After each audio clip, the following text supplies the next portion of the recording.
Je, leo ndo siku ambayo historia nyingine inaandikwa Kenya au kuna jambo kubwa ambalo wengi hawakulitarajia? Asubuhi ya leo hali imeonekana kuwa tofauti katika maeneo mbalimbali. Kumekuwa na taarifa na video zinazoonyesha uwepo wa vizuizi vya barabarani katika baadhi ya njia zinazoelekea Nairobi mjini. Huku Mombasa nako kukiwa na mvutano na tahadhari mbalimbali zinazozungumziwa kuelekea shughuli za Sabasaba. Lakini je, hali halisi ilikuwaje? Katika video hii tumekusanya matukio mbalimbali yanayoonekana kutoka maeneo tofauti ili uone mwenyewe kinachoendelea na namna siku hii imeanza. Tazama mpaka mwisho kwa sababu kila video inaonyesha upande tofauti wa simulizi ambayo Wakenya wengi wanaendelea kuifuatilia.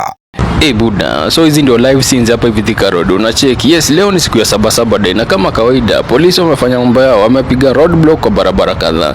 So imebidi manze kajam kama anza kuna samse. So wataki watu waingie tao kuandamana. Mimi sijui mbona. Mambo live Thika Road, Thika Road, Thika Road, Thika Road. Mambo live. Buda, mimi nakwambia hii mtaa mambo ni different kabisa. Unacheki. Si tunafikiria ni siku ya mboka, lakini kumbe ama mori wametuwekea holiday. Buda, Sabasaba day hii ndio design manze, watu wanatembea, hakuna magari juu ya roadblock wako. Tuko pabaya. Mambo live Nairobi CBD. Watu wamefunga mabiashara. Angalieni muone. Watu wamefunga mabiashara zao. Cheki Danford amefungua. Angalia.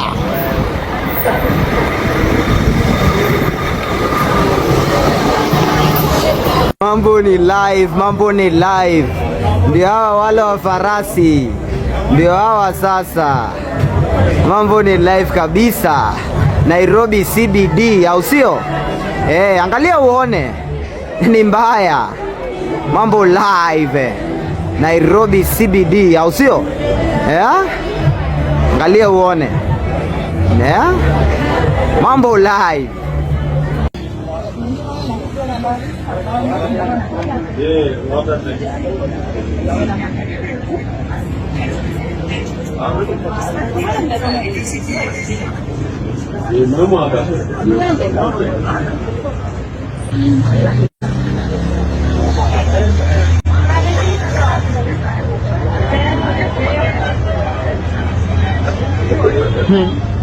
Hey.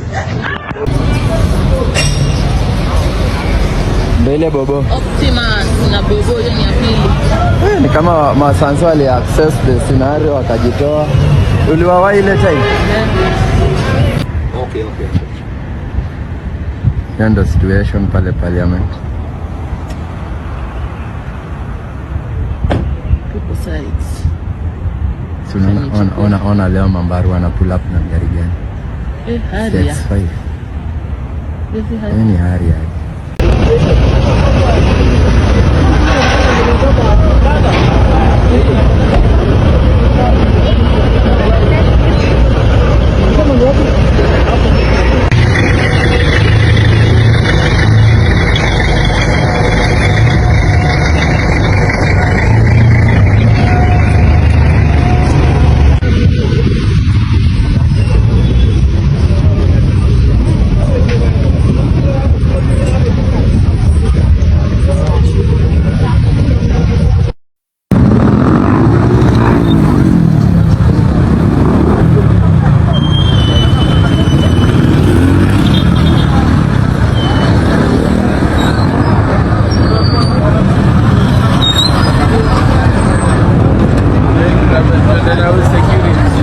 Wakiambiwa wamekuja mbio watafutia hizi gari. Wanaziona zikibeba. Si nilikwambia hawatapita hapa. Matatu lazima ingerudi.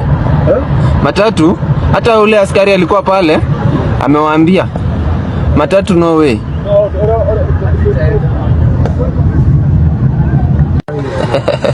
Wameambiwa arudi.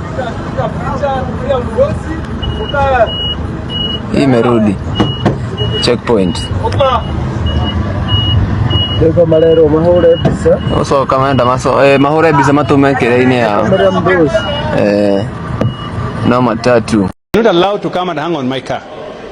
Because when I'm in my car, I am now under the protection of the government. I have armed police officers who are guarding me. Should you come next to that car and they suspect that maybe you are carrying a weapon, they could just shoot you and I will not be responsible. youths from our region here are getting out of hand. Recently, I went to Nandi County. I was there for a fundraiser. I landed on a chopper. I walked from my chopper to the church where the fundraising took place. After the fundraising, I left again, went to the chopper. No youth followed me.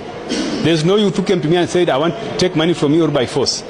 But here in Siaya, you find that I was holding a meeting here, and there are many youths who have come all over from all parts of Siaya. From Ugunja, from Ugenya, from Giem. They are here. I don't even know who invited them, because the meeting I was attending here was specific, and I had my own stakeholder that I was engaging. They are here. They are waiting to see me, and they want to see me by force. I'm not against seeing any youth or meeting any youth.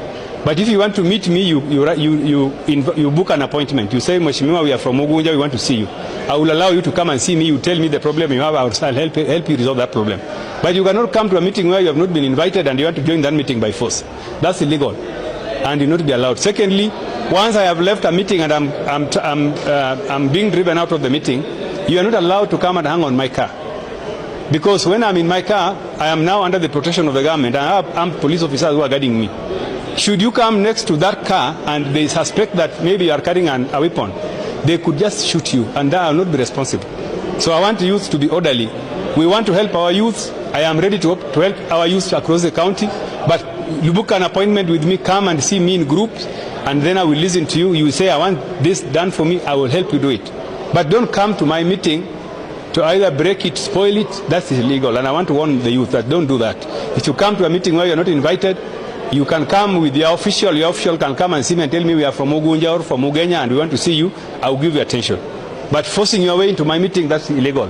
And I'm going to deal with you guys as expected by the law.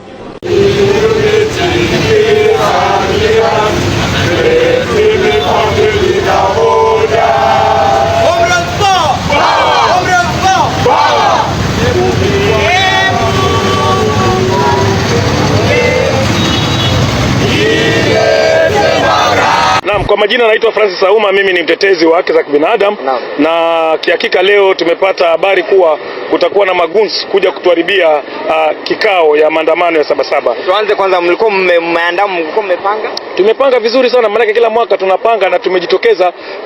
Kila mwaka tunajitokeza vizuri, tunajitokeza barabarani na imekuwa vizuri, lakini leo tumepata information kuwa kuna magunzi wataingilia, na tunasema usalama kwanza, maana is not necessary tujitokeze kila masaa vurugu mechi. Mji wetu ni mji wa amani, na sisi kama watetezi wa kibinadamu tunaangalia safety kwanza. Kwa hivyo sometimes tuna retreat kusema enough is enough. Hata lazima tujitokeze kila siku kuleta vurugu. Tumepata information magunzi wataingilia kati maandamano yetu, ndio maana tunasema tuna retreat na tunaogopa masuala kama hayo.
Hayo ndo baadhi ya matukio na video ambazo zimeendelea kusambaa kuhusu hali ya Sabasaba leo katika maeneo mbalimbali nchini Kenya. Kadri siku inavyoendelea, hali inaweza kubadilika. Hivyo ni muhimu kufuatilia taarifa kutoka vyanzo vya kuaminika na kutofautisha taarifa zilizothibitishwa na ambazo bado zinachunguzwa. Sasa ningependa kusikia maoni yako. Umeona nini katika eneo ulipo? Unafikiri hali ya leo ina maana gani kwa Kenya? Niachie maoni yako kwenye comment section. Bwana, mimi naitwa Rish Mizuka, sauti ya vijana wa Afrika Mashariki. Namba 1 ni mimi, namba 2 ni mimi, namba 3 ni mimi, 4 na 5 na waachia nyinyi hapo. Bwana, tukutane kwenye video ijayo.